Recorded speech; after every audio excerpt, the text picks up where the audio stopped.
Um bom dia a todos vocês que acompanham o Simples Assim. Hoje o assunto é testamento. Quem pode fazer um testamento? Todo mundo pode deixar um testamento, né? Quais são as características desse tipo de ação? Quem está aqui com a gente hoje é o Dr. Marcelo Xavier, do escritório Brasil Salomão e Max, em Ribeirão Preto, e ele vai esclarecer tudo sobre esse assunto. Fica aqui com a gente.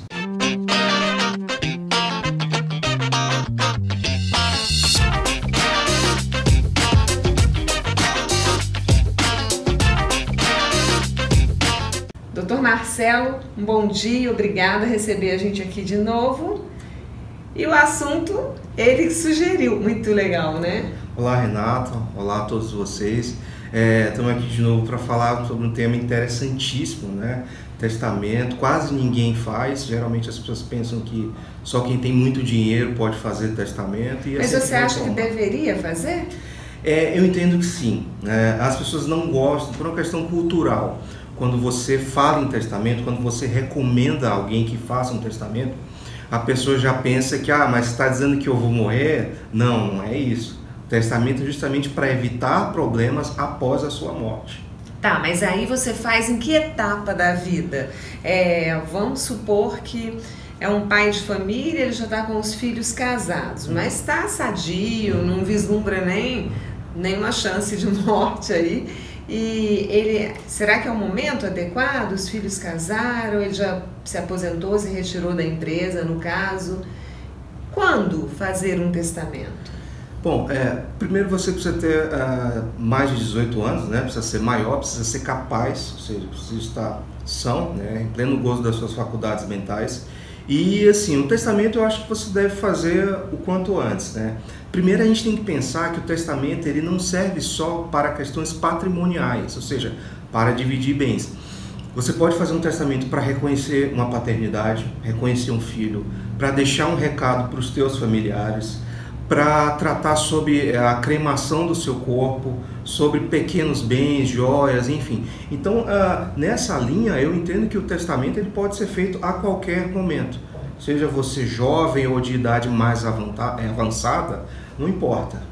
E a gente estava conversando aqui, você tinha falado, quando a gente vê a pessoa mais velhinha fazendo testamento, as pessoas, o Dr. Marcelo me falou, não é porque a pessoa está em idade avançada que ela não pode fazer o que ela não está no gozo das funções, né, das suas funções mentais corretas, digamos assim, né? Não envelheceu, não ficou, deixou de ser são. Assim, a população brasileira, ela está vivendo mais, né? Há muitos anos atrás, idoso era sinônimo de incapacidade. Hoje isso não existe mais, né? A gente tem idosos hoje que tem mais exposição do que muitos jovens, né? Tem a vida mais ativa até. E eu recebo muitos herdeiros que às vezes chegam para mim e falam o seguinte, mas o meu pai e minha mãe, quando ele fez esse testamento, ele tinha 90 anos, 100 anos. Aí eu falo, e daí?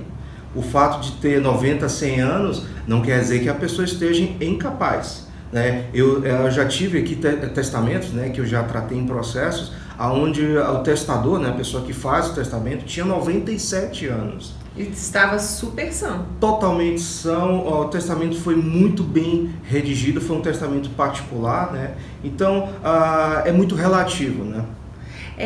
Você falou que não são só pessoas que têm muitas posses que fazem, mas o testamento, eu confundo um pouco essa questão de inventário. Uhum. Quando eu tenho então 2 imóveis e 3 filhos, se eu morrer sem fazer testamento, vai ter que ser feito o inventário, é isso? O testamento, na verdade, ele é uma formalização da sucessão.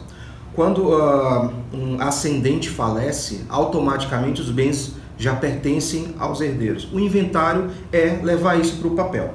Então, o inventário, basicamente, em termos claros, o que quer dizer? É você formalizar a divisão dos bens, recolher impostos, enfim.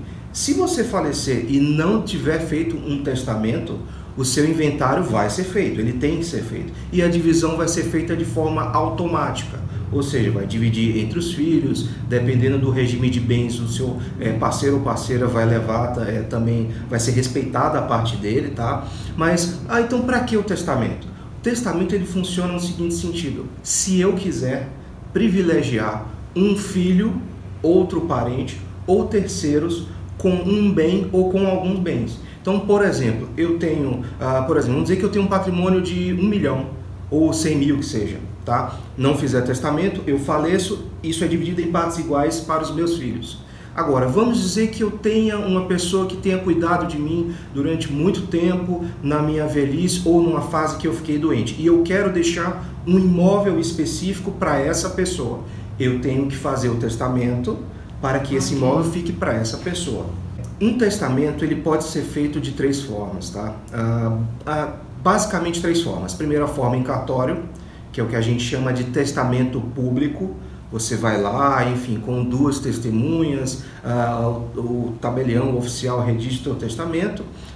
O terceiro é o testamento cerrado, que ele pode ser feito em qualquer lugar, mas ele tem que ser levado ao cartório para o oficial cerrar ele, ou seja, lacrar ele, vai ficar fechado. E o particular, que é aquele que a gente faz em casa e guarda.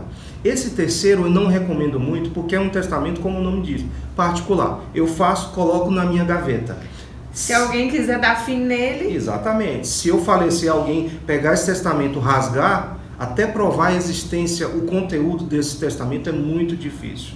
Tá? Mas aí você tem que contar, quando você fez um cartório, você tem que contar para alguém que fez. Então, hoje a tecnologia avançou, né? Quando você faz um testamento hoje em cartório, o próprio cartório já comunica ao colégio notarial, que é um órgão superior aos cartórios, tá? Onde fica registrado. Então, eu posso ter feito um testamento lá no Mato Grosso, que aqui em São Paulo vão saber. E como é que o cartório vai saber quando você morreu? É simples.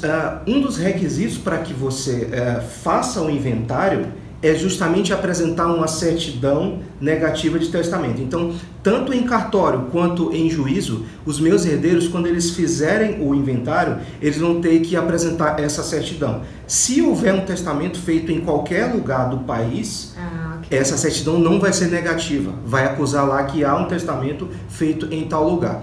Agora, respondendo à tua pergunta, o testamento ele tem que ser sempre contestado em juízo. Tá? Ele pode ser feito de forma particular, mas para contestar o teor e o aspecto formal dele, os herdeiros ou eventual interessado tem que entrar com um processo judicial. E na prática, doutor Marcelo, porque a gente vê muito filme, né? Testamento, muito em filme, na vida real, você que vê, há muita contestação? Olha, geralmente há contestações, principalmente sob as mais variadas formas, tá? Mas quais são as 2 mais comuns? Primeiro, quando o testador tem uma idade avançada e geralmente os filhos supõem ali que ele não estava em sã consciência, tá? E geralmente quando a pessoa, o pai ou a mãe, inicia um novo relacionamento e os filhos não aceitam. E o segundo caso mais comum, que é o seguinte, quando o falecido ele tinha um relacionamento extraconjugal, ou seja, ele era casado, mas tinha um relacionamento com outra pessoa, e ele faz um testamento para deixar um bem ou alguns bens para essa amante, né, entre aspas, ou às vezes até para o filho dessa amante. Isso é muito comum. Só ressaltando que esse ato ele não é válido. Então, se você deixar por testamento um bem ou alguns bens para o amante ou para um filho de um amante, os filhos podem contestar. Essas são as 2 causas mais comuns. Mas foi o desejo da pessoa? Não tem que ser respeitado, assim, não é supremo o desejo dela? Deveria ser. Eu sou partidário da ideia de que eu sou favorável ao sistema inglês. Na Inglaterra, a liberdade de testar, de deixar os bens, ela é total, ou seja, você deixa os seus bens para quem você quiser. Aqui no Brasil não. O Estado, a lei, eles controlam um pouco esses atos. Então, isso é impedido para quê? Para evitar fraude. Para evitar que você prejudique a sua esposa, o seu marido ou seus filhos em benefício de um amante, enfim, outra pessoa. Ok, mais alguma coisa nesse tema que a gente precisa destacar? Eu venho ressaltar o seguinte, as pessoas não gostam de fazer testamento, como eu falei, fala-se em testamento, a pessoa já pensa que vai morrer, né? Não é assim, um testamento ele não precisa ser feito só para tratar de bens, tá? Então eu sugiro que as pessoas se informem um pouco mais, procurem um advogado. Todos podem fazer testamento, com alguns limites, claro, mas, enfim, que fique a ideia aqui de que o testamento é uma coisa mais acessível do que se pensa. Ok, aprendemos um pouco mais. Agradecer ao Dr. Marcelo Xavier, que deu tantas informações interessantes aqui pra gente, né, ao longo do Simples Assim, e vai voltar outras vezes. Obrigada, Dr. Marcelo. Obrigado a você, um abraço a vocês. Obrigada, pessoal, um abração.